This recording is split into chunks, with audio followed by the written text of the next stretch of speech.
Hello good morning my friends, I hope you are doing well great. आइए हम जानते हैं सेलिब्रिटीज इंग्लिश बोलना कैसे सीखते हैं। मैं आपके सामने अलग अलग सेलिब्रिटीज की वीडियो लेकर आई हूँ, आप उनको ज़रूर देखिए। Thank you so much. आइए वीडियो स्टार्ट करते process हैं। of learning that language? I think what really helped me was everybody made it mandatory that सिर्फ इंग्लिश में बात करेंगे सब मेरे साथ. So the whole Miss Universe organization only spoke in English, complicated English. Then I'd say I didn't understand that word. Write it down. Please find out what that word means. It's called vocabulary. ऐसे ऐसे करके.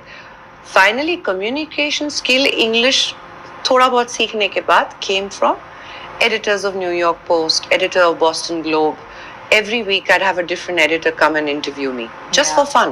ये कहीं पे छप नहीं रहा था, कुछ नहीं. Just to see कि ज़बान को अब आप कितने confidently communicate कर सकते हो. And they'd sit in a room and just watch me being interviewed. और वो पता होता था कि interview कहीं नहीं छपेगी. But you would have a conversation. So I learned from some very good people. Not bat an eyelid is to show no surprise or fear. We just fleetingly met in Cannes, but fleeting. Fleeting describes something which lasts only for a very short time. And yet, without batting an eyelid, her conviction, her passion, her struggle. Not bat मैं सभी से हिंदी में बात करता था. School जाकर जब आप हिंदी में बात करने लगते हो अपने दोस्तों के साथ, आपको थप्पड़ मिलते हैं आपके टीचर से. हाँ, मुंबई में. हाँ, कि आप इंग्लिश में क्यों नहीं बात कर रहे. और थप्पड़ मार मार के ना आपसे वो हिंदी हटाई जाती है थोड़ी सी एटलीस्ट. और मैं कॉन्वेंट स्कूल में था टिल 4th स्टैंडर्ड. उसके बाद भी जहाँ गया वो एक थोड़ा सा फैंसी और स्कूल था, रिलायंस का स्कूल. वहाँ मेरे लिए भी एक कल्चर शॉक था क्योंकि मैं एक बहुत बेसिक स्कूल से था. तो सोचो अगर उस बेसिक कॉन्वेंट स्कूल में इंग्लिश को लेकर इतनी घिसाई हो रही थी तो यहाँ कैसे घिसाई. करेक्ट. मेरे प्रोनाउंसिएशंस अच्छे नहीं थे, मेरी इंग्लिश एक्चुअली खराब थी as compare to the others. तो घिसाई की वजह से मुझे इंग्लिश इंप्रूव करनी पड़ी, पर ये करते करते ना मेरी हिंदी थोड़ी सी खराब हो गई. Correct correct. क्योंकि आप थप्पड़ खाते थे हिंदी बोलते, प्रैक्टिस आदत छूट गई. हाँ. तो जब हमें YouTube स्टार्ट करना था इन हिंदी, मेरा इंग्लिश चैनल था पहले, हमने एक नया जहाँ ये चैनल अभी वो थोड़े टाइम बाद स्टार्ट हुआ और मुझे हिंदी के ट्यूशंस लेने पड़े. अच्छा.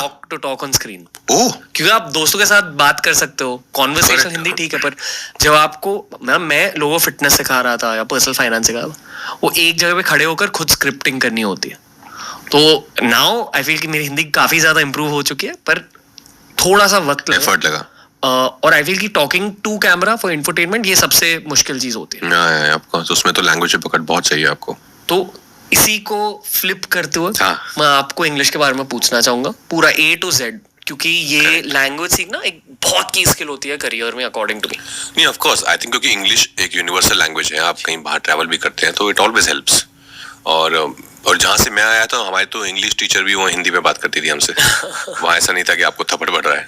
वहाँ पे अगर मैं अपने दोस्तों में ज्यादा इंग्लिश बोलने लगा, अरे अच्छा ओ बड़ा अंग्रेज बन रहा है, वहाँ ऐसे वाला था कि they look down upon you कि अच्छा इतनी इंग्लिश बोल रहा है. तो बस मैंने बताया कि LSD के बाद रियलाइज कि यार कुछ करना पड़ेगा इसका. तो मैंने पढ़ना शुरू किया. मैंने इंग्लिश बुक्स को पढ़ना शुरू किया. मेरे जो दोस्त थे आसपास के जिनको इंग्लिश आती थी, मैं सुनता बहुत अच्छा हूँ. जैसे मैंने कहा ना, मैं गुड लिसनर, तो मैं पकड़ लेता हूँ बहुत जल्दी. In life also because as an actor you need to, मैं बहुत सारे अलग अलग एक्सेंट्स करता हूँ फिल्मों में, तो वो मैं सुन के ही पकड़ता हूँ. तो फिर मैंने लोगों को सुनना शुरू किया कि लैंग्वेज कैसे आती है, आप सुनते हो. फिर मैंने देखा कि अच्छा कि कोई फॉर्मेशन हो रहा है सेंटेंस का, तो जैसे you know he doesn't go to work, तो कि इसने he don't go to work क्यों नहीं बोला होगा. फिर मैंने किसी और को सुना कि शी डजंट, ही डजंट, तो अच्छा मे बी ही के साथ ना डजंट चाहता है, ही के साथ आप डोंट नहीं बोलते हो. तो मैंने अपने आप को फिट कर लिया कि अच्छा शब्दों की पैटर्न रिकग्निशन, शब्दों में पैटर्न्स ढूंढना. हाँ बताइए. करेक्ट. तो ये सब आई थिंक धीरे धीरे इट्स एन ऑर्गेनिक प्रोसेस. ऐसा नहीं कि 3 दिन का कोई मैंने कभी इंग्लिश क्लास नहीं की कभी, लेकिन सीख के सुन के अपने आप सुन के मैंने उसको सुनता रहा, जमा करता रहा, started using it in my life.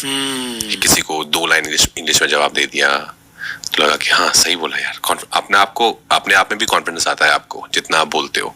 जैसे I am sure when you started out in Hindi and now you must be feeling more confident than how you were earlier. हाँ डेफिनेटली, मतलब वही ज्यादा बात करके. करेक्ट, ज्यादा बात करके. तो वही हुआ मेरे साथ भी. कॉफी विद करण देख. learned English And how did you learn English? Actually, I've taught myself by friends. Watching the TV show Friends. Yeah, the legend. When I was 26, and I learned English the way everyone who comes to this country does, by watching Friends. You taught yourself English, right? Yes, How did you learn? by the song. I try to listen. I watch TV.